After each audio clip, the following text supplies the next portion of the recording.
Well, g'day, this is another episode of using resin and wood, and today I'd like to look at making one of these. This is a necklace, and the idea of this necklace is to actually encase something in resin surrounded by some timber. Now, I have done a few of these necklaces, and in this case I've got a gumnut encased in resin. I've got some other gumnuts encased in resin here. This case it's two, and with this one here I've got some wattle blossom. So it's encased in the epoxy resin. In my case it's this solid cast 606, which is a crystal clear resin. I've used in this project here in particular, I've used a piece of bull oak. It doesn't need to be a spectacular piece of wood because I think whatever you encase in the resin tends to carry it. Now you'll start with a piece of timber like so, and we are working into end grain. I'll need to get that on the lathe, turned into a cylinder first. But the idea of the process that I use is to actually make this pendant a fairly easy project to make. We don't need any special tools, we don't need any special chucks, and we don't need any special techniques. The hole that I put in this piece of wood was not done on the lathe, so I didn't have any eccentric chucks or off-center chucks or any special techniques. It was simply done on a pedestal drill. So I'll show you how to do that. First thing we need to do is get our blank piece of timber onto the lathe, turned into a circle. Let's go and do that now. Now I'm going to start with a piece of bull oak, and the measurements are, and you might be able to see them written here, 2.5 inches square by 1 5/8 deep, or that translates to 65 mil square by 40 mil deep. Now, as I said, this is bull oak. I've chosen bull oak because it's quite a spectacular piece of timber, although you can't see it because of these burn marks. And it's got one small crack here, so if you have got a fault in your timber, then make sure that that's the piece that is facing out initially. So I'll put that piece aside because I've already got one in the chuck, and I'm going to get a spindle gouge, turn the lathe on, and I'm just going to turn this to a cylinder.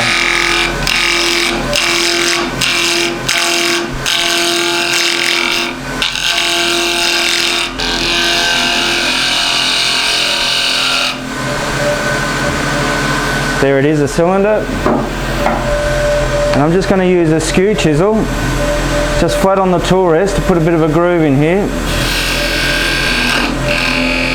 and that groove is going to accommodate the chuck. Turn the lathe off, so the jaws of the chuck are going to fit into that groove, so I'm not relying on this surface being perfectly flat. Turn that around like so, wind the chuck in, and now I've got the jaws of the chuck are sitting on this edge here, and I find that a much better and truer way to actually get that piece of wood to sit in that chuck. And now I'm going to true this off.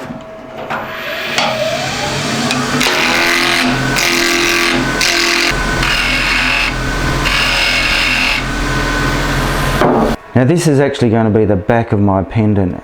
I'm going to take this off the lathe now, and we're going to go over to the drill press, and we're going to drill a hole in here rather than actually turn one.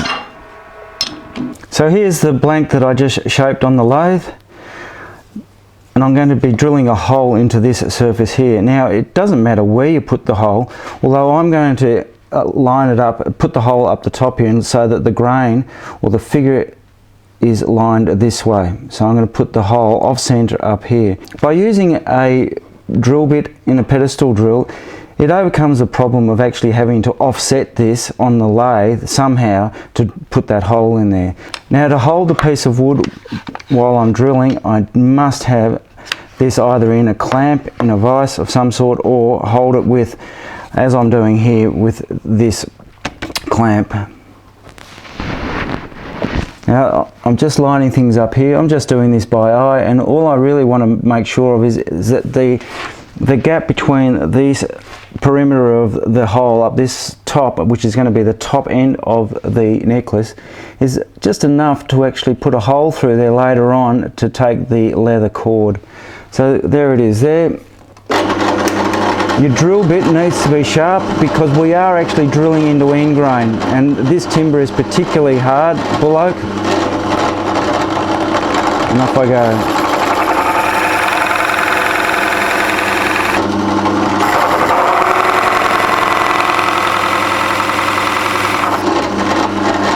basically see how we're drilling it there, off centre, just a little bit in this case. You can drill it off centre more.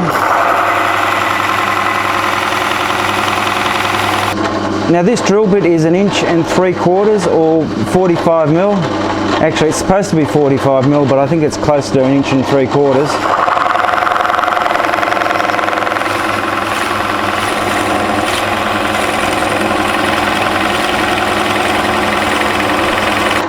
Now the reason we don't want to go too deep here is simply because our necklace, when it's finished, is only quite thin, so by putting a lot of resin in there, we're just wasting it in the long run. So I've gone a good 1/4 inch, perhaps 3/8 of an inch there, and I'll leave it at that. Now, before you get going with encasing anything in this resin, I suppose you need to work out what you are going to encase. Now, it could be something like this gumnut here.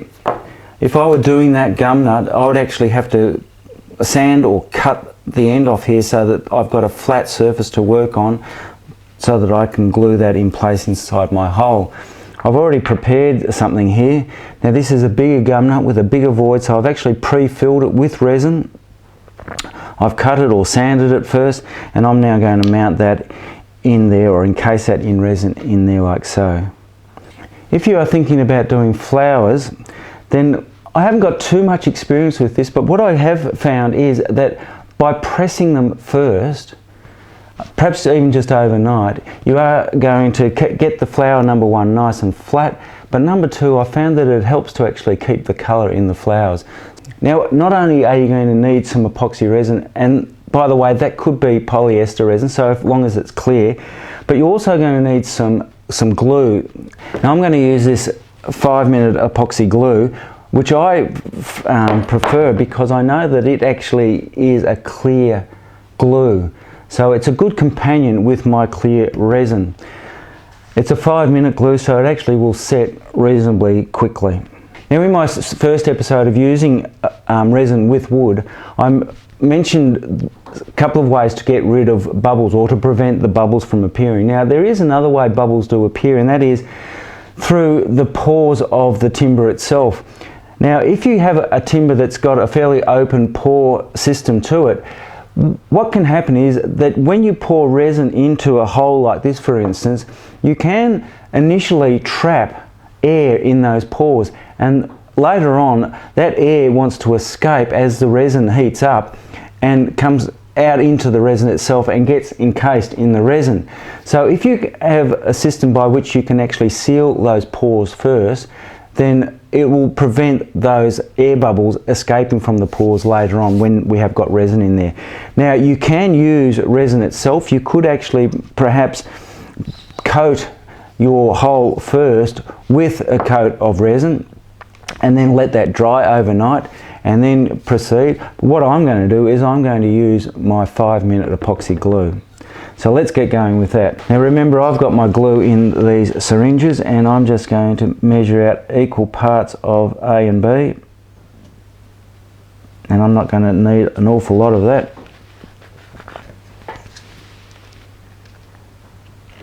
Now I'm going to get some glue into there, and I'm going to wipe that all around there.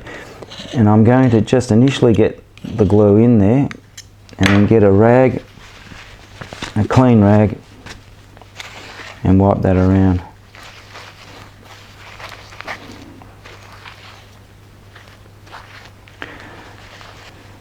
Now the gumnut is going to be glued in place. Now before I go too much further, I must explain that this top surface here is going to be ultimately the back of my necklace or pendant. So you've got to choose which is going to be the front and the back of your gumnut or whatever else you put in here. So you're effectively working upside down, and I'll show you why later on. Now I might make, let's have a look, I might make that there the top, so I'm going to make this the bottom. So I've got to actually glue onto the bottom, sorry, onto the top. So I'm gluing onto the top surface. So that's going to be my top surface, and into there, and I'm just going to locate that the way I think it should sit. So I'm just going to align that gumnut and leave that glue to dry. Now once that is dry, it's a matter of simply pouring some resin into there. Now you're not going to have a lot of resin that you need to pour into there, so it might even be a matter of you need to do perhaps 2 or 3 of these at once so that you can mix up just a small quantity of resin and pour that into there. Now I've already been through how to mix up resin and how to pour it and all of that sort of stuff, so that's on the first video. I'm not going to do that in this video, because I've already got one ready. There it is, and now I can go and put this onto the lathe and turn it. So let's go and do that. So here is the necklace with the resin dried, the gumnut set in there, and I've got my groove here that is going to fit into the jaws of that chuck nicely, like so. And I'm going to be turning this surface here initially, so let's get about turning this.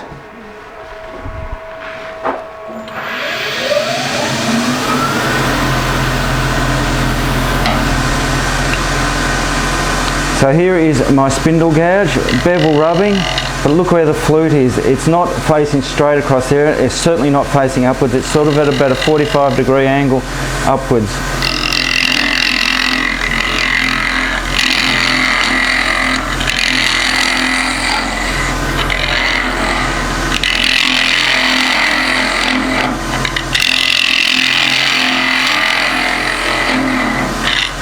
This is a really simple cut to master.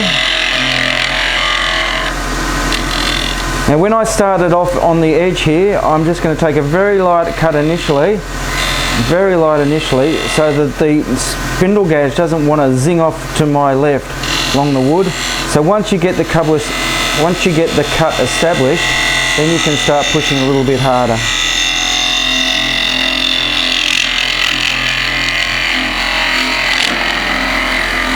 Now when you're cutting resin, especially when it's got other stuff encased in it, don't go hard at it, don't take big cuts, because you can find that the resin actually chips out badly.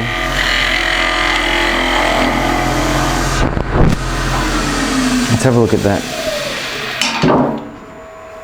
Now I haven't quite gone down to all of the resin, especially around here, so I just need to take another couple of cuts. So when you're starting off right on the edge here, get that cut established by just going gently first. Once the cut is started, then you can press a little bit harder. And if this bevel here is facing in the direction you want to go, then you'll get that surface as flat as you want it to be.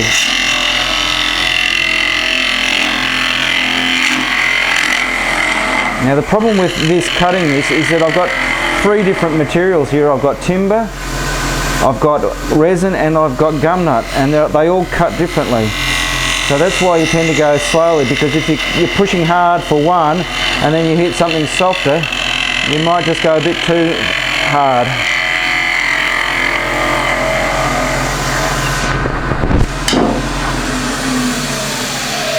I think that's pretty right. So here are all the different grits of sandpaper I'm going to use: 120, 180, 240, 320, and then 400. And of course I'm using the best sandpaper going around, the colour-coded stuff. Now also I've got a block of timber. Now I know that this piece of timber is nice and flat, and I've written on it sanding block, and I've done that so that I don't chuck it away. And this is going to be used like so to sand this surface. Now I want to get this surface flat. It's not imperative, but I'd just like to. I've slowed the lathe right down, and by wrapping the sandpaper around the sanding block like that and making sure that both sides contact this piece of wood on both sides here, then I'm going to get this nice and flat.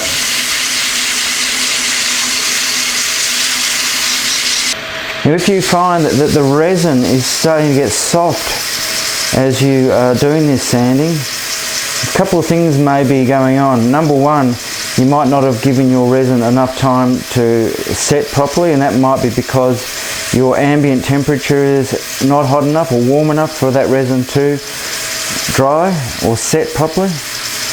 Another reason you might find that the resin is getting soft is simply because you're applying too much force when you're sanding. You're pressing too hard. and that can actually heat the resin up again and cause it to go soft. I'm going to finish my sanding at 400 grit. I find the finer the sandpaper I'm using, the less time I spend sanding. That should be enough. Now let's see how flat that is. That's pretty good. Now to finish off this side, I'm going to use Triple E's Ultra Shine. That's U-Butte's Triple E. I'm going to use a white rag. Now the last time I used this, on the pen project that I did, I was told by Neil at Triple E, at U-Butte I should say, that I was doing a couple of things wrong. Number one, he didn't like me using a colour rag, so I've got a white t-shirt rag here. The other thing he said to me is never store your rag in the container. That absorbs some of the terps into the rag and therefore makes this less effective. The other thing he told me is I was using way too much, so I'm just going to use a little dab on there, wipe that around initially, and then use the lathe to polish this up. Remember, I'm using that same section of rag. Another thing he said to me was I was doing this polishing for way too long. I didn't need to spend the, I don't know, 2 or 3 minutes that I did spend on it.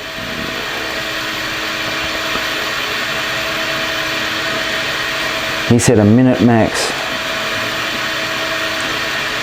I'm going to speed the lathe up now. I'm going at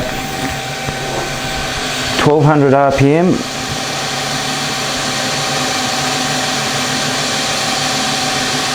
Now I'll go to a clean section of the rag.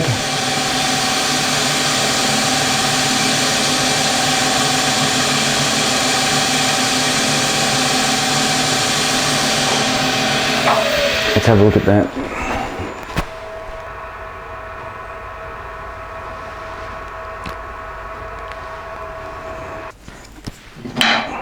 Now I've got a parting tool here, and I'm going to part off about 5mm, let's say 1/4 of an inch, perhaps a little bit more, just along here. So that's how much I'm going to part off.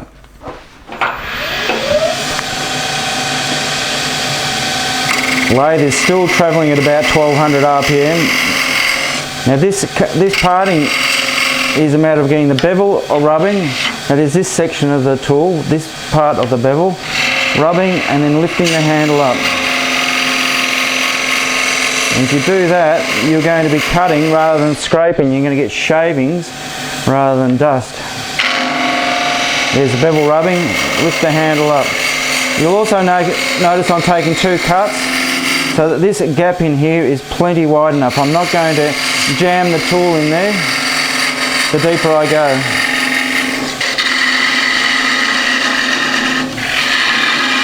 Now this is quite a hard timber, so I know that I can go quite small here.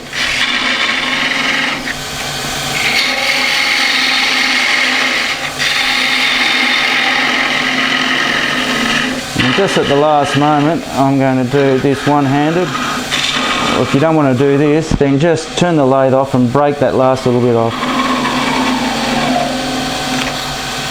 There we have it. Now while I've still got the lathe going, I'm just going to true this up. And if anything, I want this slightly undercut, because I'm going to use this as a carrier for my necklace, like so. As I said, if anything, I want this slightly undercut. So I've grabbed my ruler, and it's slightly undercut, which is good, which means that when this goes to be put on there, that it's not going to rock about. And what I'm going to use to attach that is some hot glue, hot melt glue. Now I've had my glue gun warming up, so hopefully that's really, really hot. The thing with hot glue, hot melt glue, is that it sticks best when you have actually got it heated up properly. Now what I've done here is I've made sure that this here, this diameter throughout this body is going to be the same diameter here. So when I come to glue that onto there like so, all I need to do is just use my fingers to feel around the edges to make sure that that is pretty much central. It doesn't have to be perfectly centered, but if it's pretty close, then that'll be good enough. Now I don't need a lot of hot melt glue. All I need is 4 dabs on here. Remember, this is the back side, and I just got this blank, bowl blank here because my lathe bed, the gap there is too big. Now the thing with hot glue is you've got to get this, once the glue's on here, in contact with that as quick as possible, and your glue has got to be as hot as possible. So just work quickly, and that's why I'm only going to put 4 dabs on, and the other reason is because that's all I need. 1, 2, 3, 4. My trigger from my hot glue gun doesn't work anymore. I put them around the rim, the edge, because that's where I know where the contact is from one piece of wood to the other. And there we have it. Now this has only had a couple of minutes to dry, and that's plenty of time. That's not going to come off. Lathe on. I'm going to operate now at about 2000 RPM, and I've still got I've still got that spindle gouge, and what I can do here is I can use it like so. So bevel rubbing on the wood, and I'm drawing that back to me. So I'm starting close to the middle and drawing the cut back. Bevel rubbing. Now if I were to draw a line around here like so and turn the lathe off, what you'll notice is that that cut I'm making is similar to a lot of cuts I make. That is, I've got the bevel rubbing and I've got the cutting edge presented to that line, or the rotation of my wood, at about 45 degrees.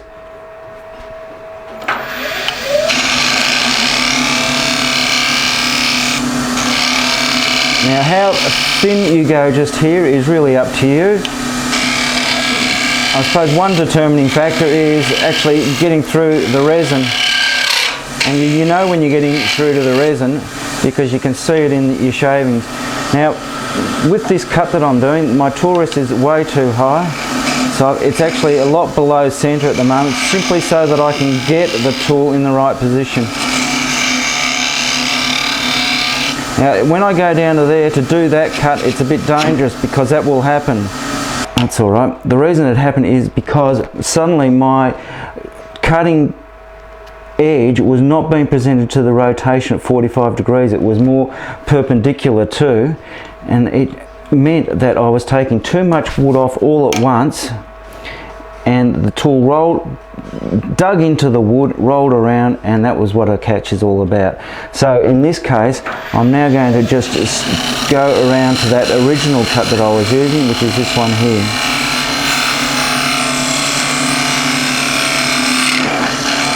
And I've got a bit of damage to repair, but that's alright because I've got plenty of wood to play with here.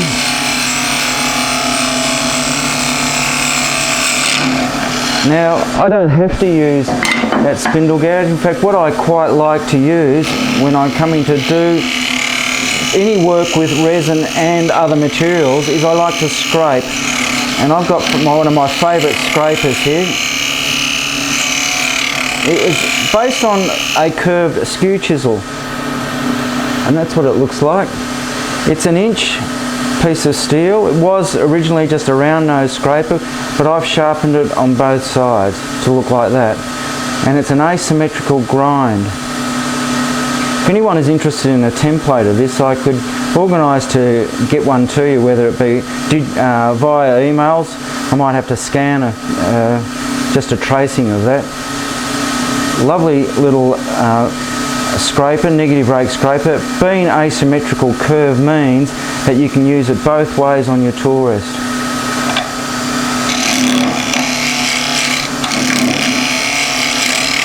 You can see that I'm getting into resin there, but I'm also getting into the resin and the gumnut there. So I'm just going to take things slowly here, and I'm getting quite thin on the edge there, so I don't want to get any thinner there. But I have got right through to the resin, all the way through now. So this is all I need to do, just gradually, slightly scrape away.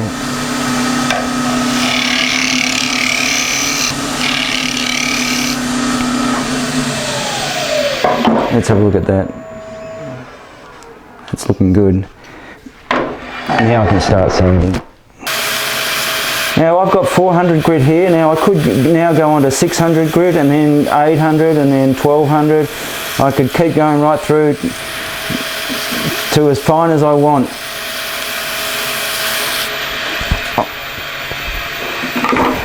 I could get some 40 steel wool, and that brings it up nicely too. You can see that. Now I'm going to go back to my Triple E.